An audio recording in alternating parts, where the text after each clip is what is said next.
I think if you're looking at national world, you tend to fish in waters that are unfished in by others as well. Yes, I definitely get the feeling that if everybody's tweeting about it, then it's late in the party and the punch bowl is about to be taken away. So it doesn't always work. It does mean that I miss out on the STI from 20p to 60p, but it means I also miss out on the drop from 180 down to 130, wherever it trades at the moment. So I think you have to know your strategy and stick to your way of doing it and what works with your personality. I'm far too disagreeable and contrarian to be jumpy in something that's popular. Yeah, to be fair, I mean, I bought impacts around 40p and sold around 13 quid. But in retrospect, I should have just sold all of it.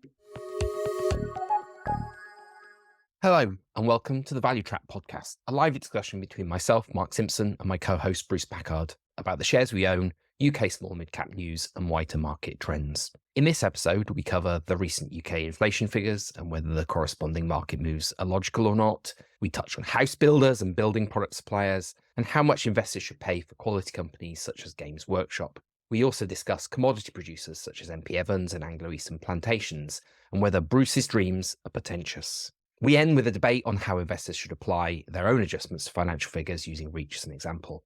But before we get started, I would like to talk a little bit about the future of this podcast, and indeed the future of our sister podcasts, the Private Investors Podcast with Maynard and Roland, and the Investors Roundtable with all four of us. The feedback and comments we've received about these podcasts has been very encouraging, and all four of us are keen to continue recording our investing conversations.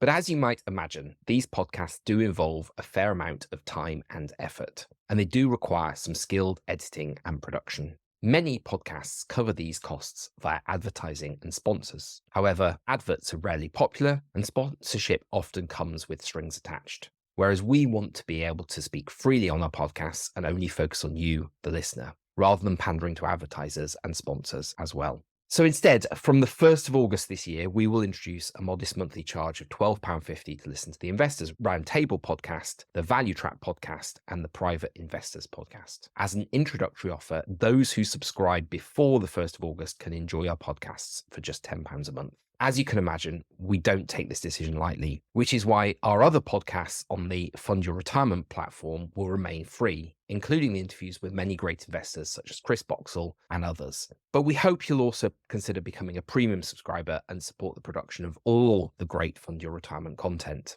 The premium podcasts will still be available on all major platforms such as Apple, Google, and Spotify, and connecting to our subscriber-only feed can be done at the click of a button. Just visit pipod.co.uk, which is pipod.co.uk to find out more. There's a link in the show notes as well. Let's get started with the show. Hey, Bruce, how you doing? Good morning. How are you?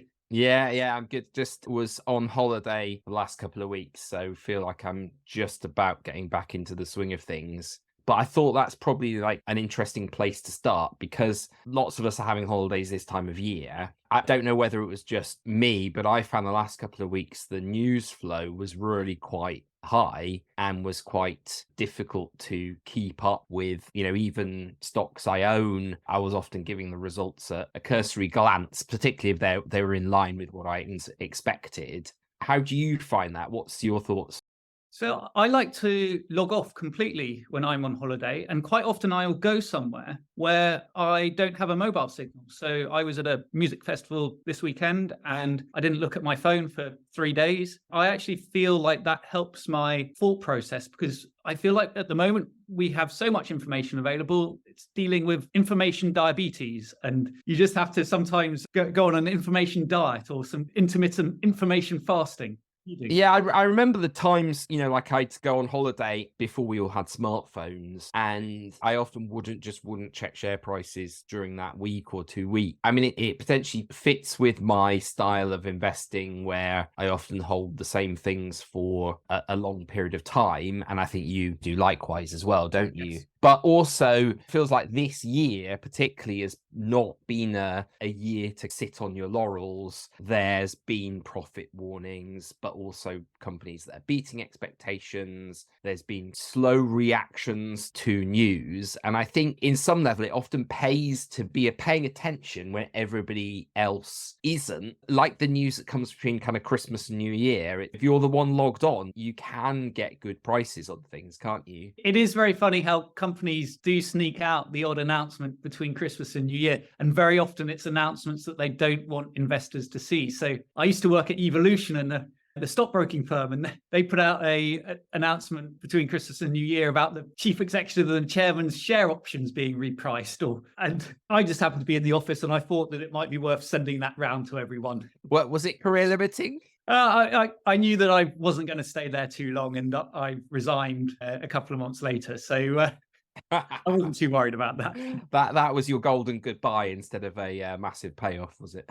Absolutely, yes. One of the big news as well is I'm not normally that into the macro side of things, but it feels again this year you need to be thinking through some of these factors. If I'm right, the other week we got something like a 3% rise in UK indexes on a slightly lower than expected inflation number.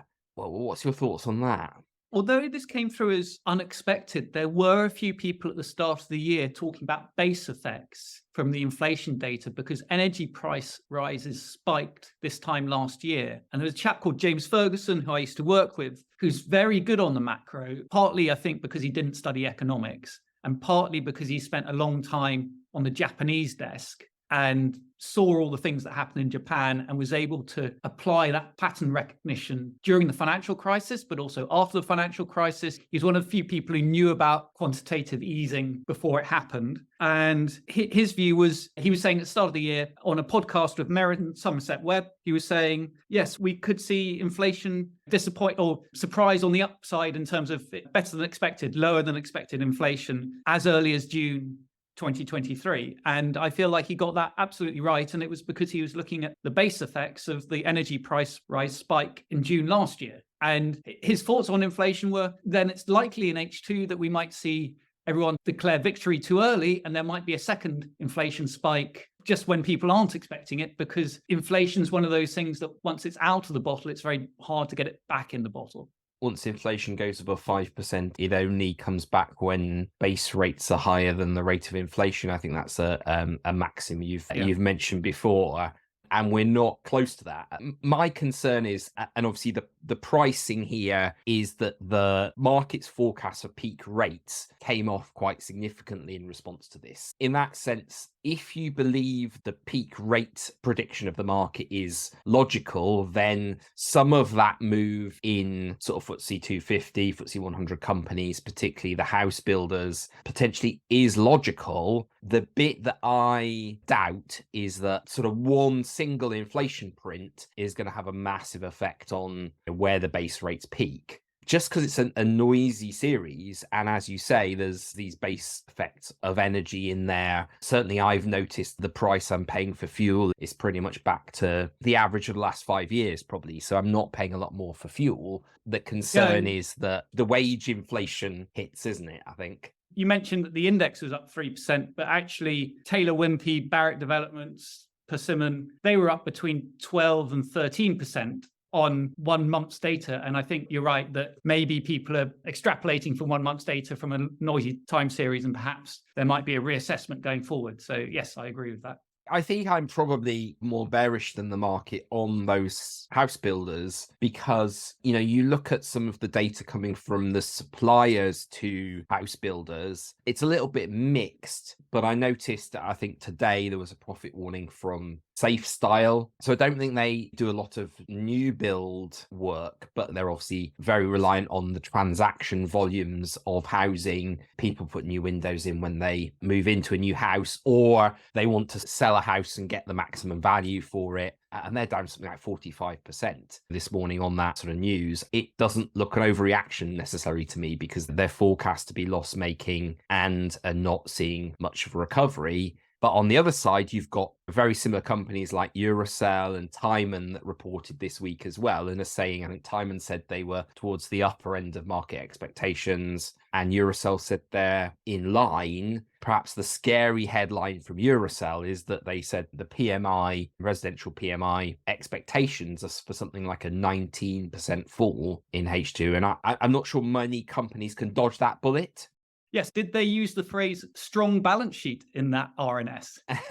I don't believe they did. Obviously, the board remain confident, and they do say they have a net cash position at the end of the year, which is still expected to be positive. Not explicitly, but I think they...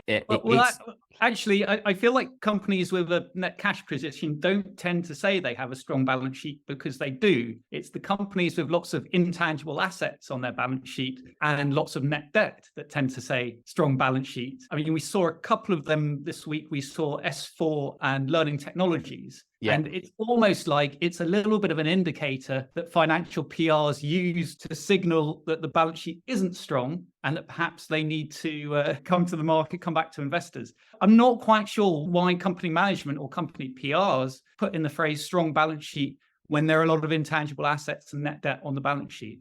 Do you have any thoughts on that? What do you consider a strong balance sheet? I like to look at the current ratio, which is obviously all the value of the current assets divided by the current liabilities. You can look at it various ways, but unless you've got something like a retailer, so obviously retailers can trade with negative working capital. They get paid, you put your card machine in the store, and they've got the cash on the balance sheet pretty much from day one. But whatever you've bought, they're probably going to pay their suppliers 3 months later. So as long as they can turn over their inventory fast enough, they can very happily run with negative working capital. But your typical business isn't like that. And I really want a current ratio of probably about 1.5, because that gives quite a lot of leeway. So if they have issues and somebody doesn't pay them as fast as they want, there's not issues there. Obviously, I'd like to see kind of lots of cash on the balance sheet there, and any debt being long-term debt rather than short-term debt. Of course, the risks are that in extremis, that long-term debt, if you breach your covenants, it suddenly becomes short-term debt and you get a problem. But yeah, that's probably the major thing I look for. What about you?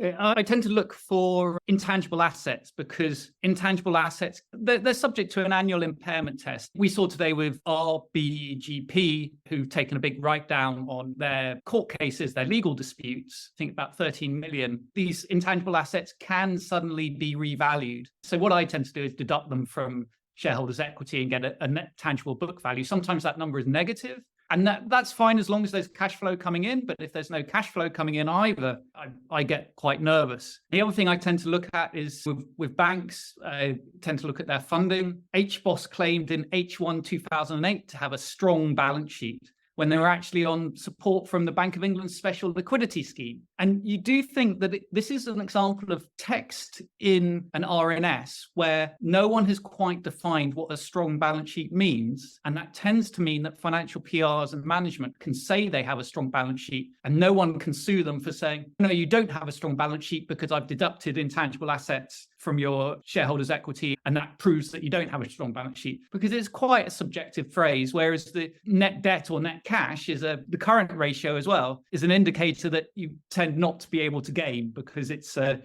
you just do the calculation and there's no argument about it. Whereas I feel like we could probably argue for 5 or 10 minutes about what actually is a strong balance sheet. I think another red flag for me is a company that only quotes their gross cash balance in the highlights and doesn't quote their net cash balance. Occasionally it's a company, it's a highly conservative company that doesn't have any debt and never had any debt and just quote it as cash. But quoting the gross cash balance often, to me, suggests there's a lot of debt in there or there's something to hide. So yeah, that's another red flag. The other thing that goes on is companies use the phrase cash in bank or debt to bank. And what they've actually got is that they've got a whole load of liabilities from acquisitions, and they need to pay out staff for deferred acquisition costs because they bought a company, a people company. And this is how M&C Saatchi got into trouble a couple of years ago, that they had this deal to pay out staff set amount. They didn't have the cash, or they weren't in a position to do so. Whenever I see the phrase cash in bank or debt to the bank rather than net debt, I tend to go, oh, what other liabilities are there that they've used this phrase as a suggestion that perhaps I ought to go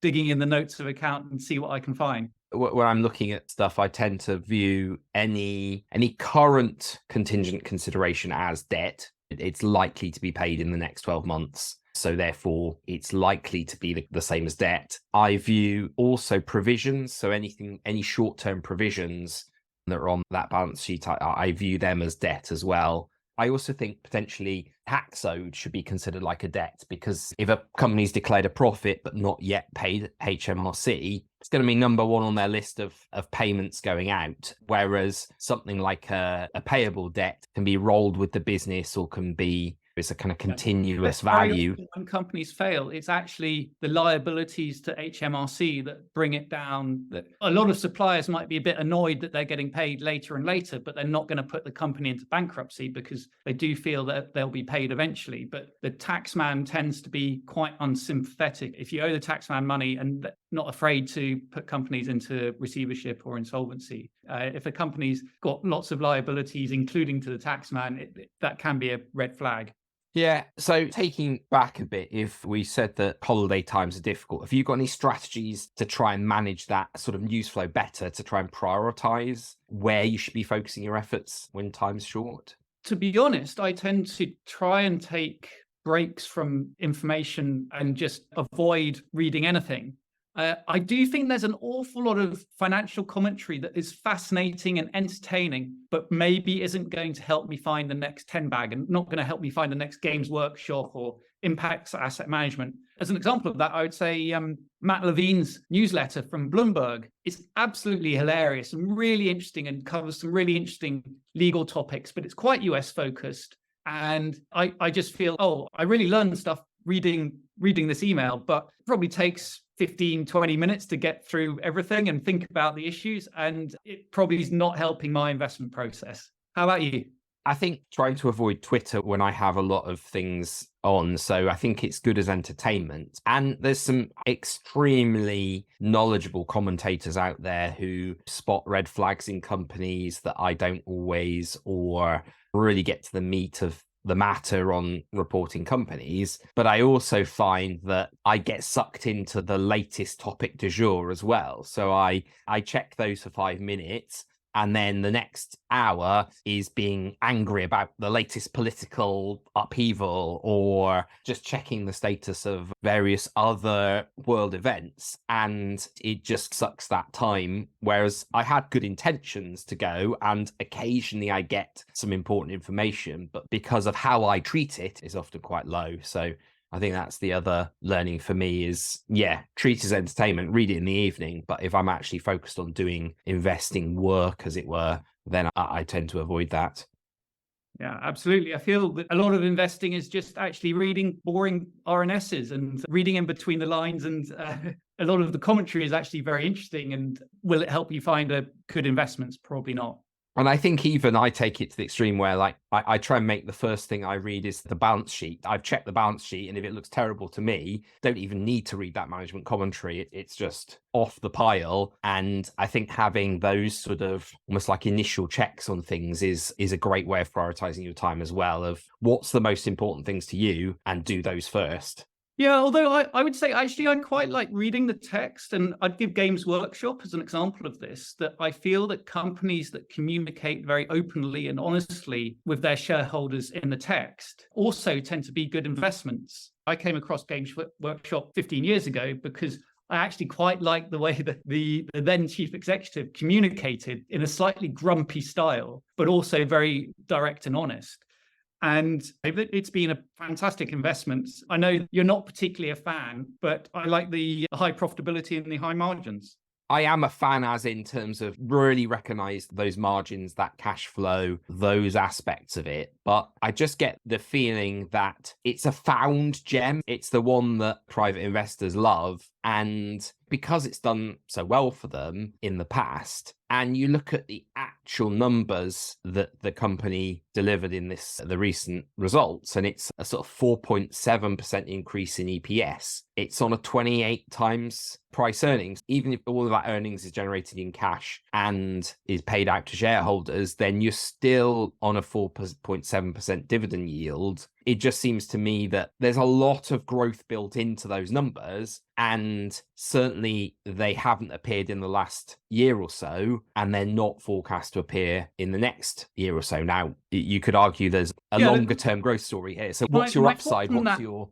My thoughts on that is that all growth is not equal. People tend to overpay for unprofitable growth. And we can see that maybe in the hydrogen stocks, that these are interesting story stocks, but they're sitting on a lot of cash, but they're not going to make a profit for the next few years. And they're trading on eye-watering valuations even now, even though they've been sold off a lot. Games Workshop's the opposite. It's got a 73% return on capital employed, EBIT margins for 40%. And the point is, it's not about this year or next year. It's about when they do grow, the incremental returns on capital are very high. So that means that when they do grow, that growth is very profitable for shareholders, not like a company that, it's growing the top line at 20% a year and it's going to keep growing the top line at 20% a year, but all of the money has to be reinvested back in the business and it doesn't make any positive cash flow. Oxford Nanopore would be another example of something like that very high gross margins, but actually never made a profit for the last 20 years. So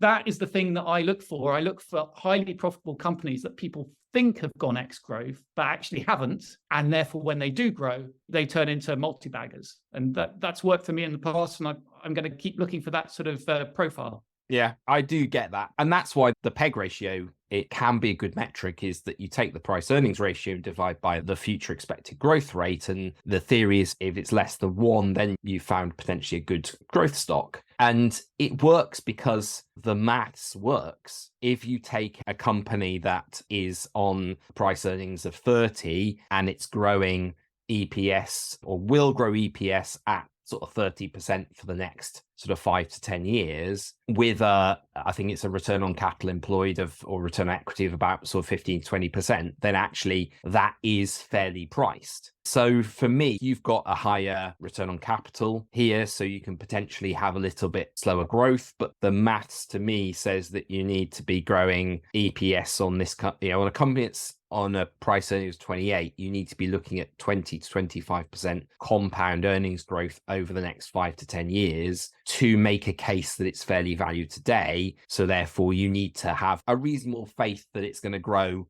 EPS at 30% or more compound over the next 5 to 10 years to make it undervalued today. And that's the bit I doubt. Hopefully for you, you'll prove me wrong and it'll be grow much faster than that. I can see that there have been times in Games Workshop's history that the revenue didn't grow at all between 2010 and 2016. The share price didn't do particularly well then as well, and people thought it was X growth. And actually, I was just sitting there taking the dividend, 5% dividend yield, just being paid to wait, happy to wait until something happened and they reinvigorated the growth franchise. I'm happy to keep holding, but I can see that it's not for everyone. So what else have you been looking at? What else have you been buying since we spoke last? Yeah, so my most recent purchase is actually a palm oil company, M.P.Evans. And this is very bizarre. I dreamed about a guy that I used to work with called Matt Evans, and thought about the fact that there was a company called M.P.Evans and started looking into it. So I don't know if any other investors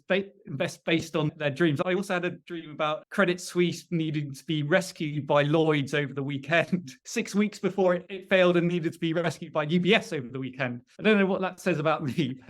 Bruce's dreams are available to subscribers for just a small fee. Absolutely. But yeah, we'll see how profitable that dream turns out to be. And actually, I looked at M.P.Evans and I thought, decent return on capital, 8 times PE, 5.6% dividend yield, EBIT margin of 32%. And the palm oil price spiked up when Russia invaded Ukraine, then came right down over the last year or so. But in the last month, it had been trading upwards again. And I thought, okay, the share price tends to be quite correlated with the palm oil price, and it hasn't reacted to that. So I think at some point it probably will react to that, particularly as it looks like we might have another bout of food price inflation. So it was a little bit of defensiveness as well, that I thought the downside looks quite limited. And if we do see food price inflation, perhaps this is one way of playing that theme. That was my investment case on M.P.Evans. Have you looked at it?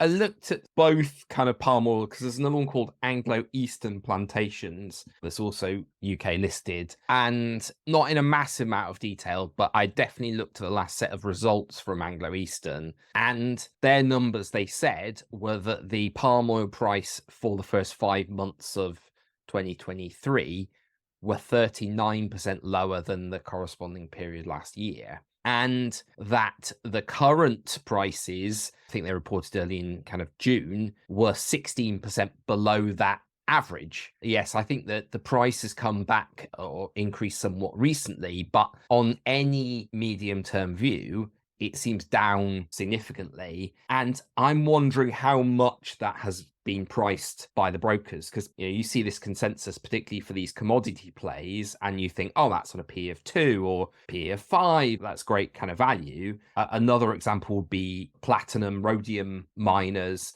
We've talked about Sylvania in the past, yeah. And you do the numbers of the current spot price, and it's way out from what the broker assumed when they did the note 2 to 3 months ago. Yeah, I'm a little more cautious on this one. There's potential for this to be another spike up. But also, I'm not convinced. I would definitely do my own numbers on this one. It isn't one that I would buy without just trust those figures in Stockopedia or SharePad and take as gospel, because I think there's, like Sylvania, I think you just have to have your own model. You have to do your own numbers, either using spot or your own assumptions for where the pricing is going to be. You often get on an edge on the market by doing that. With these sort of things, not every company, I think you can model and beat the market by doing that, but often these commodity prices are ones you can do that. Yeah. Do you have a model?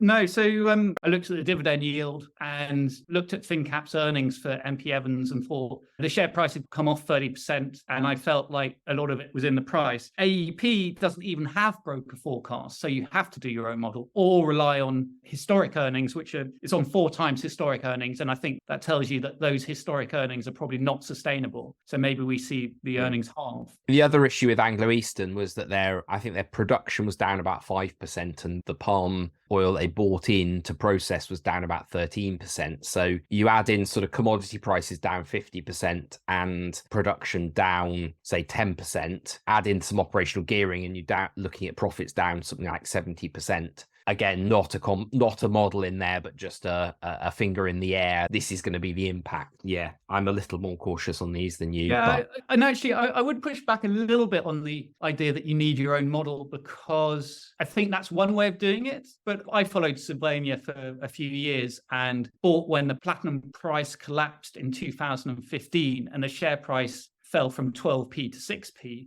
I just felt they benefited from a lower platinum price compared to the other platinum producers, who they were the lowest cost producer because they have this process with flotation tanks, whereas the other platinum miners actually dig the stuff out of the ground. That was actually, in retrospect, that analysis played out pretty well, and it was a 10-bagger for me. So I did that without modeling the platinum price explicitly. I just felt that, oh, this is bad news for all of them, but if anyone's going to benefit from this, and maybe the platinum price hits a price where it's profitable for Sylvania, but it's unprofitable for the others like Lonmin, and Lonmin did eventually go bust and need to be rescued by the South African government pension fund, and then eventually by, I think, Stillwater bought it. But yes, there are different ways of making money in these commodity type stocks without having an explicit forecast, I think.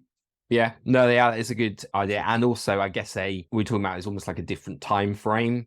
Are you looking at short-term earnings and therefore how the market's going to react? And in that case, having your own model gives you an edge. Or are you looking at like a 10-year view of, is this commodity going to be in shortage or surplus? What's the state of the capital cycle? I think, yeah, you're right. There's different ways of playing this, but I think you have to be explicit about which you are and hold for the length of period that you want. There's no point in being sort of scared out of a long-term play by a short-term setback, or vice versa, getting things wrong and holding what was to be a short-term investment for the long term just because you're losing money. Yeah, absolutely. And I still held Sylvania, even though I knew you were making this point about Sylvania 3 to 6 months ago. And I thought, oh, yeah, actually, maybe there is a 30% downside in this. But I'd already realized a lot of upside, so I was happy to keep holding. And if you're going to make big gains, you will see some big drawdowns as well in stocks like this. So I'm happy with that. And I'm happy with this kind of long-term process that I've come to use. So Mark, when you do your model, do you also look at adjustments?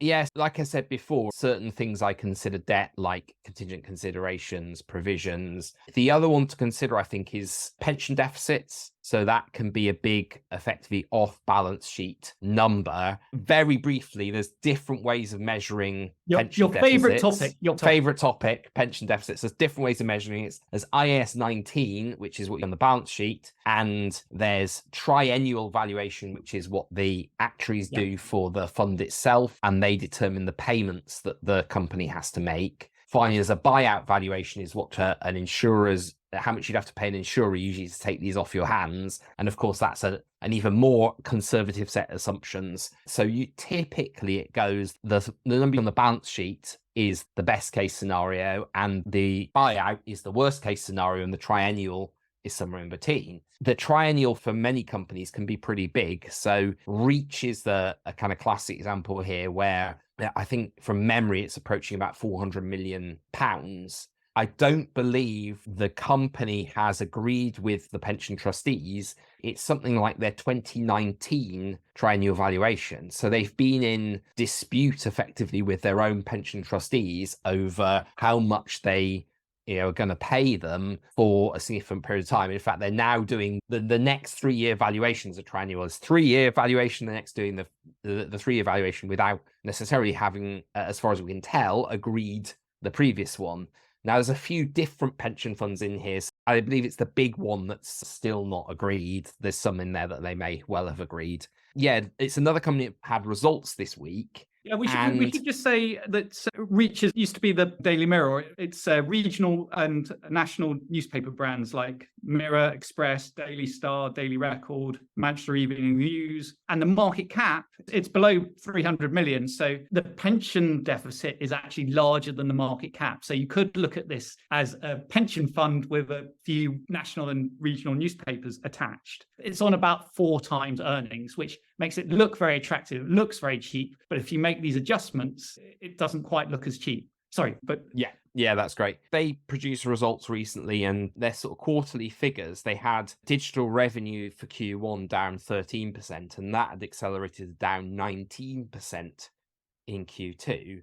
And then this kind of print revenue was down 3% in Q1 and 2.5% in Q2. So that gave a sort of overall drop in Q1 revenue of 5.6%, and that's accelerated to 6.5% down in Q2. So to me, these are pretty poor results, and digital revenue was meant to be their savior. It's meant to overcome the decline in print, and was meant to be the kind of future of the business. So for that part of the business to be doing so poorly, I would have thought would be raising some red flags for investors. However, the results seem to go up on this news. Like, I was quite surprised that's happening. And part of this is that bad advertising market. We talked about S4 earlier and their strong or maybe not strong balance sheet, and they saw a big hit in advertising, causing their recent profit warnings. And so the market for Reach is bad. This isn't necessarily Reach doing everything terribly, but when the revenue's declining, the effect of the pension fund, the costs, these are all becoming more significant part of the business. Probably the bright point was that they had higher circulation and lower newsprint prices. I think people get slightly confused by the phrase newsprint. That's the physical paper, not the paper, is it the paper brand, not the newspaper, but the physical stuff they print it on. That goes into fish and chip wrappers afterwards. Yes, exactly. Yeah. I wonder whether people bought this because it's just, they had some profit warnings. This is the first time they've said they're in line, and it isn't a profit warning. It's this kind of low PE. But I get if I adjust for the debt, they now moved into a net debt position. So the debt plus the provisions, which often phone hacking cases, case settlements, contingent consideration, and now this large pension deficit. And I think the PE is closer to 10, which for a declining business, it is a bit meh to me. What do you think? I agree. I mean, one investment thesis that was raised a while ago was this idea that companies with large pension deficits have suffered as the government bond yields have been very low, because actually it's the AAA corporate bond yield is used to discount the future liabilities back. So if you have a high discount rate, that reduces your future liabilities. If you have a very low discount rate, which is what we've had for the last 10 years, your future liabilities are much bigger. And companies like De La Rue and Reach, someone did make the point, maybe as we get inflation, higher bond yields, higher corporate bond yields, these will begin to look more attractive because the pension deficits will shrink naturally because the discount rate will be higher. I think that hasn't really played out, shall we say, just because the quality of the underlying businesses has struggled, certainly with De La Rue and perhaps also with Reach too. Yeah, like there's the LDI thing in here as well. So that's one of the other factors. So another bit of pension miscellanea is that lots of companies bought these liability-driven investments. And the idea was that they were to hedge the moves of interest rates, or hedge the pension fund against moves for interest rates. So everybody, when they bought these, feared that rates were going to go lower and lower, and that the net present value of the liabilities would be going higher and higher, and the companies would be forced to pay more and more into their pension schemes to bail these out. Yeah, so lots of companies effectively hedged their exposure to the interest rates, and now interest rates are rising. They're finding this hedge works the other way. They do get the benefit of the lower liabilities, or net present value of the lower liabilities, but they don't necessarily get the upside move from this because they've stuffed themselves full of these liability-driven investments, which then go down in value. Looking at Reach's annual report here, fair value of scheme assets, which are about 1.7 billion, 816 million is these LDIs. And the LDIs look like they've dropped about 7 million in the last year. So effectively, they've locked in the bond yields at a sort of unattractive rate for them. And now that bond yields are rising and inflation's higher, they are not actually benefiting in the way that people expected. That's how it appears. Now, it's hard to say with these things because I'm not sitting on the pension trustee board of Reach or any of the pension boards. Yeah, we are speculating here. It's clear we obviously have to give that caveat. But to me, that looks like what they've done. With such a high proportion of assets in liability-driven investments, I'm not sure they're going to see much benefit from the higher rates. Indeed, the fair value of their scheme assets went down from 2.6 billion in 2021, or the end of 2021, to 1.7 billion at the end of 2022. So that sort of quick maths looks to me like they've lost 9.9 billion. So they've lost about just less than a third of the value of the scheme assets in that year, in the year of 2022. And unlike some pension funds, that isn't all just equities. So some companies just bought a load of equities. Yeah, for whatever reason, for Reach's scheme, everything seems to be going wrong for them. I guess we'll see when we get some triennial valuations actually agreed. But to me, it doesn't look that deficit is going away quickly soon. That was one idea I had, that the reason why they're buying the companies with the large pension deficits as a proportion of their underlying business, one reason why that might not work is because actually the underlying businesses weren't particularly attractive. And a high return company that I haven't looked at Shell's pension deficit. I would imagine Shell has been generating lots of cash flow over the last 20, 30, 40 years, and their pension deficit probably isn't such a large problem because they've been able to top it up as they've been going on, whereas it tends to be an indicator that the business is in structural decline, which I think regional newspapers, you could make that case that Rightmove has changed the nature of advertising in regional national newspapers. And so that one way of looking at it is saying, oh, okay, look, this is a pension fund with an underlying business attached, but actually the underlying business is maybe not that as attractive, or there's seen some structural changes that were unhelpful. Another one as well, you've looked at National World. haven't you? Yeah, so this is what I do actually hold in small amounts, and it's effectively a regional roll-up of titles by a guy called David Montgomery, who's, I think, executive chair, if I remember correctly. And he used to work for Reach. He previously had a business called Local World that he, again, rolled up lots of regional titles, and I believe him sold on to Reach in the past. He's got a long track record in this industry, and he's backed by other industry executives. And this company seems to be doing okay to me. It doesn't have the legacy problems of the kind of phone hacking and the pension deficit. They bought the assets of Johnson Press, and I imagine that they effectively just didn't take on the liabilities of pensions on that one. Yeah, so it's a much cleaner set of accounts from that point of view. They are acquisitive, so there is some contingent consideration on there. And you are backing the vehicle of this guy, David Montgomery. It's clear it's not a hitching your wagon to his horse, as it were. But he has a reasonable track record in this business. I do the other adjustment, which is I take off cash from when there is genuinely free cash on the balance sheet. And I get a P of about 4 for this business, cash adjusted P of 4. So it's potentially some of the good things that have caused Reach to do okay, like the falling value of price of newsprint, might certainly benefit National World as well. They have the regional titles like the Scotsman, Yorkshire Post, like Sheffield Star, some of those titles. It looks quite cheap to me.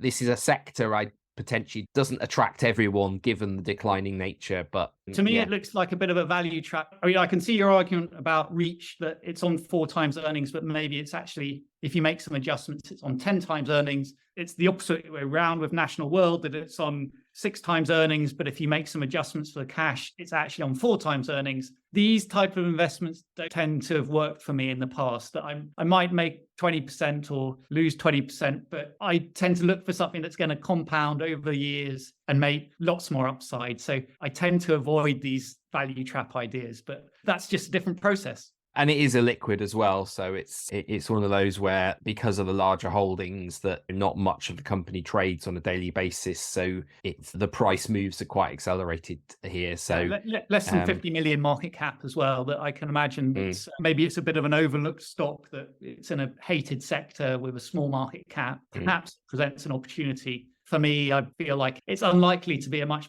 bigger business in 5 or 10 years' time. It always surprises me that the sort of focus that Reach gets amongst private investors, I guess similar to Games Workshop to me, that I don't always see the attraction, although I do see the attraction of the business for Games Workshop, but not the valuation. What's your view on, because there's got 2 schools of thought on this, isn't there? There's the idea that if something's popular, then that people have spotted something, knowledgeable investors are talking about something, you should jump on the bandwagon, you should use that momentum to your advantage. Or the other one is, well, if everybody owns something like SDI, who's going to buy it? Who's going to be the new buyer of that stock? So what's your view on that? Where'd you come down on? I tend to look for unpopular or unliked sectors of the market. I used to be a banks analyst. Private investors loved looking at banks because they felt they understood them, because they could see Barclays and Lloyds Bank on the high street. But actually, that's quite a small part of their balance sheet, or it used to be. During the financial crisis, all the problems came from the stuff that very clever people were doing in glass offices in Canary Wharf. And I felt, actually, that rather inspired me to look at something like Games Workshop, which at the time wasn't particularly liked. People said, computer games are going to be bad news for this stock, and it's very idiosyncratic. When a stock becomes well-loved, it doesn't mean that I sell it, but I tend to look for new investments in unloved areas like Malaysian palm oil plantations. And actually, I'd say SDI as well, that when I bought that, it was on 5 times earnings. I tend to be contrarian where I look, just because a lot of people then like a stock that's gone up a lot, that's not really a reason for me to sell. I tend to sell when I feel that the story's changed. And that's something that I'm contemplating with something like Samara at the moment as interest rates rise. We talked about it a few weeks ago, that greed and warehouses, is it correlated with NASDAQ? Because lots of, it's correlated with online shopping and warehouses and the demise of the high street. Or is it just when interest rates rise, it's a cyclical business and this is going to really suffer? And I think you can make both points, and the share price has heavily sold off this year and then bounced about 20% as they announced an inline trading update. Inline, and then it bounces to. I think it bounced before. Yeah, I'm not quite sure. I won't speculate. Yeah, I think if you're looking at National World, you tend to fish in waters that are unfished in by others as well. Yes, I definitely get the feeling that if everybody's tweeting about it, then it's late in the party and the punch bowl is about to be taken away. It doesn't always work. It does mean that I miss out on the SDI from 20p to 60p, but I don't get the move up to £1.80 wherever it peaked. But it means I also miss out on the drop from 180 down to 130 wherever it trades at the moment. So I think, again, it's another one that you have to know your strategy and stick to your way of doing it and what works with your personality. I'm far too disagreeable and contrarian to be jumping in something that's popular. Yeah, to be fair, I bought impacts around 40p and sold around 13 quid, but I've sold much more than my in cost. But in retrospect, I should have just sold all of it. Yeah, I top sliced it when maybe I should have sold all of it because it's back down to £5 or £6 these days. Well, that's it for this time. Thanks for listening to the Value Trap podcast. If you enjoyed this episode, please do consider supporting our podcast through a monthly subscription. That way, you'll get to keep the podcast going and help us remain free of adverts and sponsors. That link again, pipod.co.uk. And if you join us before the 1st of August, you pay £10 a month instead of the normal £12.50. Until next time, thanks for listening and goodbye.